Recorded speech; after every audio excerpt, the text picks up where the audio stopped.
Well, good afternoon, everyone. This is Congresswoman-elect Marie Newman from Illinois 3. Illinois 3 goes from Bridgeport all the way out to Joliet, and I'm here with my friend Jaime.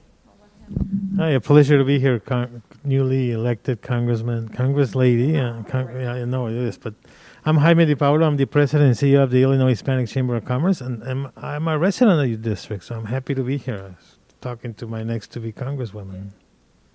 You know, we have visited probably over 100 businesses under $5 million in revenue over the last 6 months, for sure, probably almost 7 months. And, you know, not surprisingly, what we're seeing is the same thing every time, is that keeping your doors open, keeping your employees paid, making sure that you have some level of cash flow. A lot of these businesses, as we all know, have absolutely drained their savings and absolutely drained their reserves. And they're in a situation now it's really quite desperate. And today, hopefully, we will have a relief act at hand, and it will contain small business support. The bigger goal, I will tell you, is to make sure that we get the money faster in the next bill, that the bill actually allows for small businesses to get it directly to their FEIN, their EIN, or their ITIN code. And that will make a lot more sense. So it's really there's no money left in any of the small business programs, the grants and all of those. So and that employees cannot be paid. And it's just it's a spiraling effect. There's not great news out there. One of the biggest issues, especially with Latino businesses or minority small businesses, we don't have the infrastructure set up behind us to apply for all these programs. So organizations like the Illinois Hispanic Chamber of Commerce, the Southwest Collective, and all these little nonprofits that take care of businesses need to be armed with the necessary tools so we can assist businesses. And one of the things this bill is lacking is technical support money, so we as chambers or business organizations can go out there and advocate and get business ready so they can be ready to apply. For example, PPP came and gone, and most of our communities got left out because they didn't have the infrastructure in place in the business, because the business owner, that we're so small, we're busy running a business. We don't have time to have a CPA or somebody like that behind us with necessary papers to fill out those 3-mile-long forms to apply for a grant or a loan or whatever. So we need assistance in enforcing or reinforcing or solidifying the organizations like the local chambers around.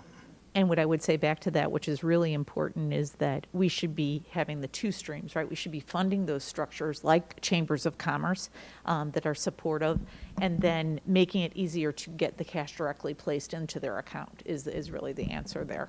In the United States, the SBA identifies the small business 500 employees or less. In our communities that you represent, Congresswoman, we have maybe 10 employees or less. So we consider like micro businesses. The bankers don't even look at us because we don't have the cash flow. So that's the big issue too.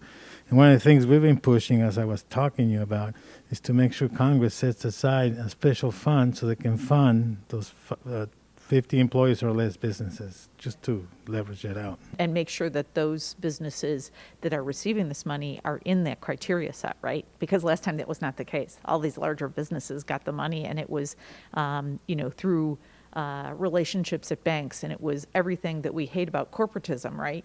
So I am working hard to make sure that in the next bill, after the one that's supposedly going to pass today, to make sure that it is more of a direct route and it's fairer, and that more money goes downstream. Here in Illinois 3, actually 80% of our businesses are under $5 million in revenue and under the 10 employee limit. So it's really significant. It's everybody, we're all in this together. It's a very serious situation. I'll share with you that Mayor Lightfoot has just announced just yesterday a series of additional grants available to on the west side and the south side businesses, and those can be accessed through the city of Chicago. So that is one resource.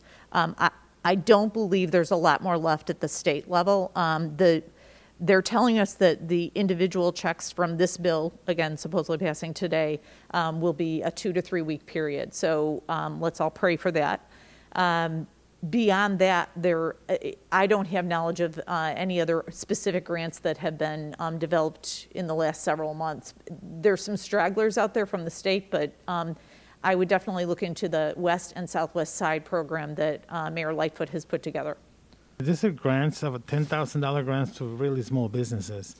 And the cool piece is they actually, the way we thought about it is they involve organizations like ours and several others to actually work with the businesses and helping them, and giving the technical assistance to fill out those applications and make sure they got everything in place before they submit. Once they submit, they got a real chance of getting funding because it goes through a lottery system. So the problem before is that you submit, that you forgot to submit your 990 from the IRS, and they were kicked out. So they don't even qualify. Now, we give an opportunity to help them fill out the application, and then we survey the application before it goes in, and before we even goes in, we call the applicant and make sure everything's in place. So because of that, we are really making an impact on small businesses because they need organizations like ours to review those applicants, because over there, whoever's reviewing them doesn't have the time, or they're understaffed, or they got a pile like this of applications. They don't have the time to call the business side. Hey, you forgot to add your 990. So now they know when they come to them, they're ready to go. So that's the key, and that's what I've been talking about. The technical assistance piece to small businesses is the key. And then, for example, PPP, the way it was marketed as a loan that you could forgive if you do certain things. So what businesses don't want, another loan. So might as well just say, look, it's a forgiven loan. Forget about the loan thing. It's forgiven. It's a grant. It's a gift. Something like that will encourage small businesses to apply, because the least they want to do is be more in debt, right? On the small business tour that we did, you talked to 100-some small businesses on the southwest side of Chicago all the way out to Joliet, and pretty much all of them had a pivot plan where they were able to find a new revenue stream as a result of COVID. So whether it was takeout and delivery or curbside, or that they started manufacturing things like hand sanitizer and PPE and those types of things, a lot of people pivoted in different ways. But on the creative side of things, that we had a meeting here probably about 3 months ago, just actually about a mile east of here, and we had several businesses that got together, and one of them was a salon, and she started doing things like online training, beauty training, right? And it was like a podcast that you had to subscribe to, and that was her pivot.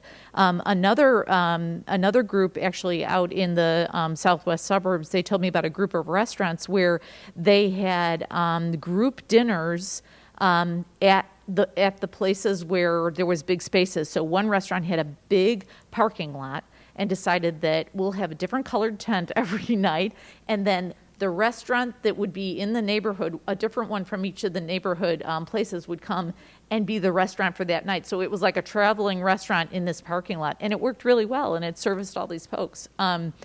So people have gotten very creative about their pivot, but what is heartbreaking is that we shouldn't have to pivot, right? We should be in a better spot right now. Now, there are very bright days ahead of us, right? Is that the vaccine is rolling out in 100 days. Supposedly within 100 days after the first of the year, 100 million of us will be vaccinated, and that's really important. So much brighter days ahead of us from that perspective. This first bill is going to get out in the next 2 weeks. Money's going to start flowing. And then the one that we pass the first week that President-elect Biden is in will be a more robust bill. And he's probably going to do some things by executive order, too, so that will speed things up. So we definitely have hope here.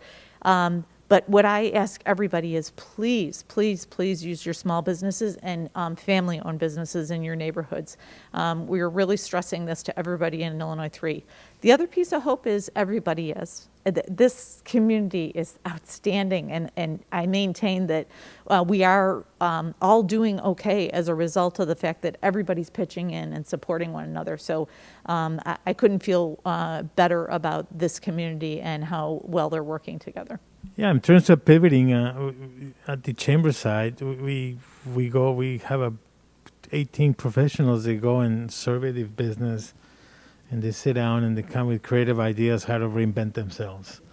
And not all the businesses in these communities are restaurants, for example. There's many, printers, restaurants, dress shops, construction companies. But the food industry has really suffered.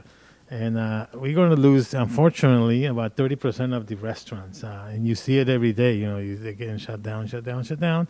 And a lot has to do because, they can't eat inside.